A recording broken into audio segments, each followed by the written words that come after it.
students of Knox County. My name is Andrea Berry, and I work with science in Knox County schools. Today's lesson is for 3rd, 4th, and 5th graders. Younger siblings could participate, they just may need some help through this with the family. Before we get started, I wanted to make sure that you knew that resources were available to accompany this video on the KCS website, under the Student Resource tab, inside the Week 1 packet. Printed copies are available for pickup on Monday morning from 10 till noon at the meal distribution sites. If you need a hard copy, that's where you can get that. Otherwise, you would want an electronic copy to download and print off to accompany this video's lesson. So what are we going to do today? We are going to talk about engineering. And we're going to talk about engineers, and we are going to talk about the engineering design process. And then students, you're going to be able to become an engineer today and do a design challenge. I'm really excited about what we're going to learn. So, what are engineers? Engineers are problem solvers. They see problems in our world, and they're often solved by engineers. They use their inventions to improve solutions by making a better invention. And sometimes they build structures or products and use math and science to solve the problem. So, for example, you see in the picture, you see water and two pieces of land. And an engineer might think, how do I build a structure to go over the water easily without getting wet? Build a bridge. Or rain jackets. Those are created by engineers too. Thinking about how I want to wear something and not get wet if it's raining. Or even the logistics or how to move in traffic. That's often done by engineers. So engineers are problem solvers. There's different types of engineers. There's so many different types of engineers, but I'm going to highlight a few of them today. And you see the bridge. That one is a civil engineer. Civil engineers design structures such as bridges, roads, airports, dams, and they solve problems that come up with building those things. The middle picture there is an electrical engineer. An electrical engineer designs systems that solve electrical problems or produce electricity. Environmental engineers, they solve problems that have to do with our environment, such like pollution. And then biomedical engineering. Biomedical engineer designs medical tools and medicines to help solve problems in healthcare.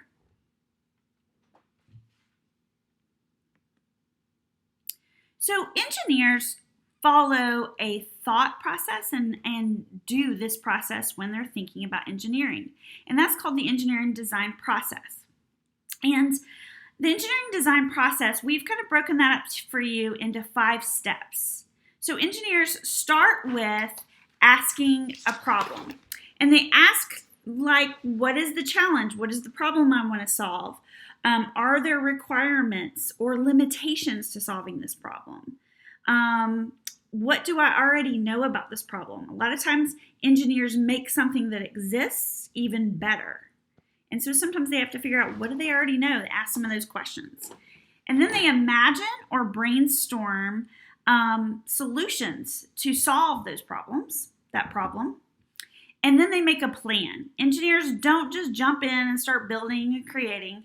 They are going to first step back and make a plan of action. They're going to think about what materials they have available to themselves and how they can use those the best to make the best plan that they possibly can. And sometimes they come up with more than one plan. And then they create. So they create a prototype, or they actually create the product that they're trying to solve the problem with. And then almost always, even when they're successful, or if they're not, they always think of ways that they can improve what they've done. So engineers affect our life every day. And I want to talk to you about one engineer that you probably come into contact with his invention just about every day. And that is Thomas Edison. Thomas Edison was also a scientist, and he was an inventor and engineer, and he saw a problem. And the problem was they just didn't have enough light at night and indoors, and so there had to be a better way to make light. And at this time, they didn't have a lot of options. They had mostly like candles or lanterns, and his idea was the light bulb. And so he invented the light bulb. And it took Thomas Edison many times. Some people say thousands, some say hundreds of times before he got the design right. And even years and years later, we've even made the light bulb even better in some ways as to save energy. So an invention is almost never done. It's almost always going to get better in some ways, and that's what engineers do. So that's an introduction into an engineer who affects your life every day. So today you're going to be a package engineer, and you may think, well, what is a package engineer? What is package engineering? Package engineer is a certain kind of engineer that thinks about how products in our stores are packaged. And honestly, you probably come into contact with package engineering product almost every day too. Whether it's food that you open up or in your kitchen at home, or that you've gotten from a meal distribution site, or a package of any other kind, package engineers design packages for a purpose. And today you're going to get to be a package engineer. So first I want you to think about some of the food packages you've seen in your house or that you've seen out in the world or maybe the grocery store, and think about how that package is designed. So just take a second and think about that. You can pause the video and actually go look in your kitchen with adult supervision, or you can just think about it for a second. Think about some of the packages. Okay, I want to share to you some of the packages that I pulled out of my kitchen. And the first one is macaroni. And some of the people in my house love macaroni, but it's only a few of them. So we get the single, easy to use package.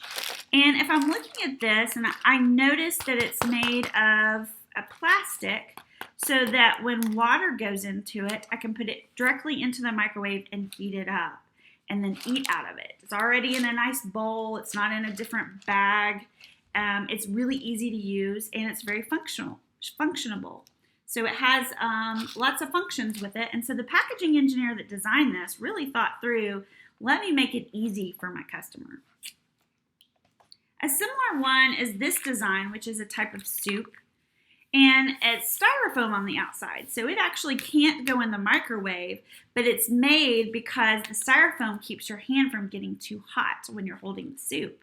But so you heat up your water, and then you pour it into a certain point, and then you've got your soup that's made.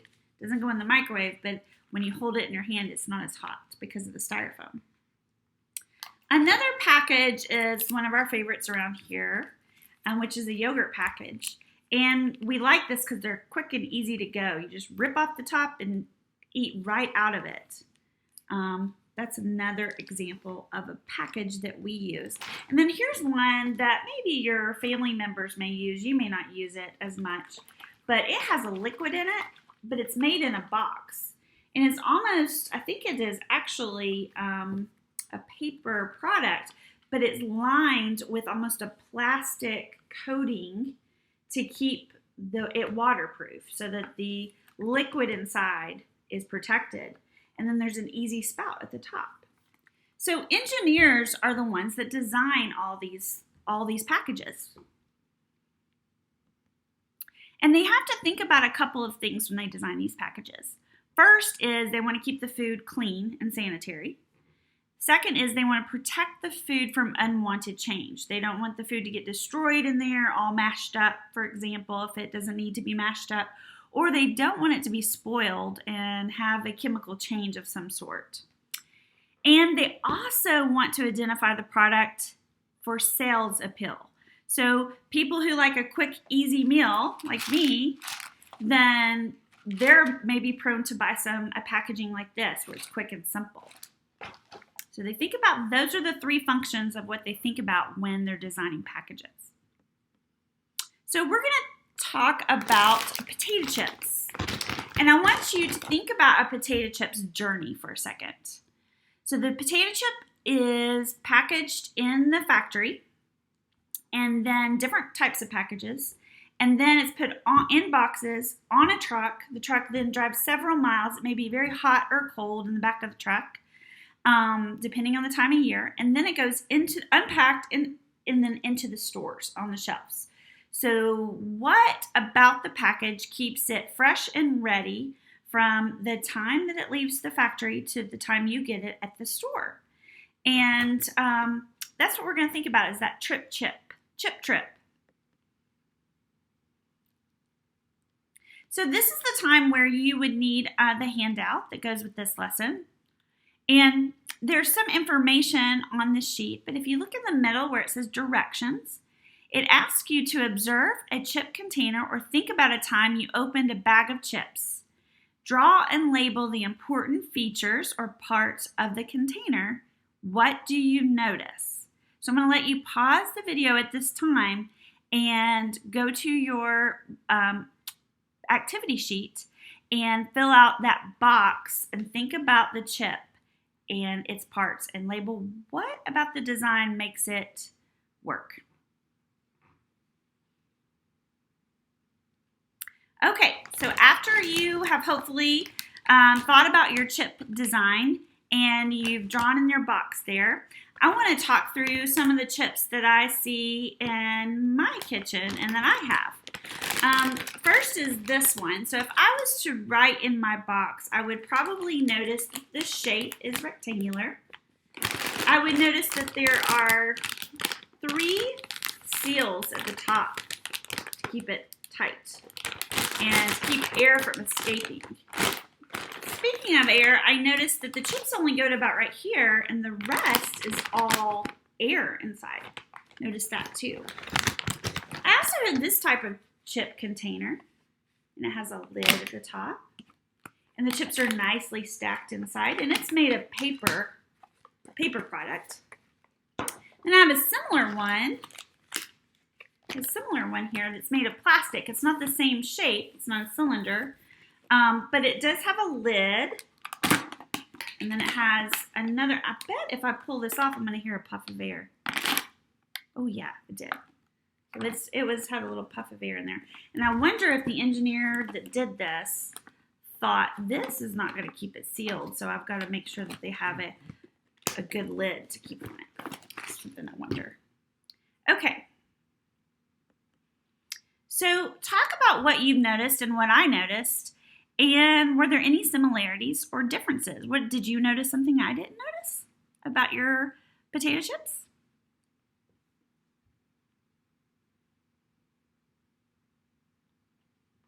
Okay, so I want to bring back this bag for a second, because I want to share something that's pretty neat about potato chip bags. If you notice, they are filled with a lot of air. It's actually not air. It's like the air around us. It is nitrogen that they put in there. And it's 100% nitrogen in there. And that nitrogen, because even though the air around us is about 78% nitrogen, it has some oxygen and other types of air in it and other gases in it. And the air around us, if we put that in here, it would react with the potato chips and make them stale. So nitrogen in the bags keep the potato chips from being stale. It's one way, a preservative that keeps them from being stale. Also, the engineering design process, if we stack a bunch of these bags on top of each other, it almost needs a natural cushion. And that's what the air kind of provides, is a little bit of a pillow almost for when they're packing. So that's one of the reasons that those bags have some air in them. So for the next part, we're going to move into your design challenge. So on your sheet, you should see a area that talks about the design challenge. And our design question is, we're going to ask is, how can we package a single potato chip, just one potato chip, so that it won't be damaged? So you're going to design your own package, and there's a couple of constraints and criteria we have to think about as we go through this design. First, you're only going to use one large potato chip. So if you're using like one of these, they're all about the same size. Whereas if you're using one from a bag, don't get a tiny one. You want to get a pretty good sized potato chip for your test. So this is my potato chip that I'm going to use, and nothing can be applied to the chip. So I can't put glue on the chip or tape on the chip or tape my package to the chip. I have to have my package and then be able to put my chip inside of it, and my chip has to pass 3 tests without breaking or being damaged, okay? You can't use a pre-made container. So I couldn't take this container after I've eaten my macaroni and make it into a chip container. That would not work. You have to use at least 3 materials. So what could those materials be? There's a list of several materials. You could use cotton balls or paper. Here's some of the materials you may need, like tissue paper, cotton balls, or straws, or maybe even bottle caps, or paper clips, or tape, or I even have some fabric here, some just old scrap fabric that I had. So some things that are around your house, you're going to gather some of those materials to design your package. Your package needs to be about 5 inches by 3 inches. Now that's about the size relatively of a cell phone. So about that big to where your chip can fit into it, but there's not tons of extra room. And then here's the trick. You can't just use one material. So I couldn't just take a Ziploc bag or a sandwich bag and say that's it. I'm not using anything else. I have to use 3 things. 3 types of materials to design my package. And I want to think about some of those things that the package designers think about. I want to think about the fact that I want to keep it safe. I want to keep it from getting damaged when it moves, when it's packaged. And I want to keep, I also want people to want to buy it. So what could I add to my design to make people want to buy my design? So there's going to be 3 tests. The first test is going to be the toss test. And the toss test is when you put your chip in your package, you're actually going to toss it or give it to someone in your family, not to throw it hard, but to toss it across the room about 6 feet-ish or across the room to see if it breaks. The next test is going to be the package test. If we had a bunch of things in the package with the chip, would it break? So you're going to design your package, put your chip in, and you're going to lay 3 books on top of it. An extra challenge would to see how many books you could put on top of it without breaking the chip. And then the last test is a water test. You're going to drop 5 drops of water onto the outside of the package and see if your chip stays safe and it doesn't get soggy or wet. So the next step for you, now that you know what the challenge is, you know what your constraints are and your criteria are, then you get to create your own design at this time. So you can pause the video, or you can continue watching to the end and then create your design.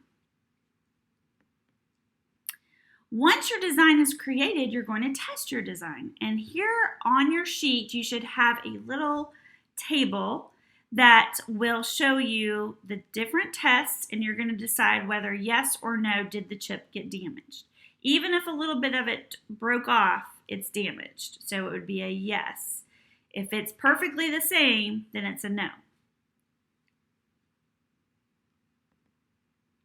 So what we did when we did these tests, and when we designed our problem, which was how do we design a package that's going to protect one chip from all the things a chip may go through before it gets to the store, we asked that question. We thought about the chip bags, and we did some research on what's already out there. You guys made a plan. You're going to make a plan before you begin building, and then you're going to create a prototype or create your package. And then improve. That's one of the biggest, most important pieces is step 4 of your sheet that you have, your activity sheet, is how do you improve your design? What can you do to make your design better? Usually anything can be made a little bit better. So how can you reflect on how you did, or maybe you passed all the tests, but maybe you had a different design idea, and how would you change your design idea? So think about how you would improve it, and then write for me a little bit about how you would improve your design.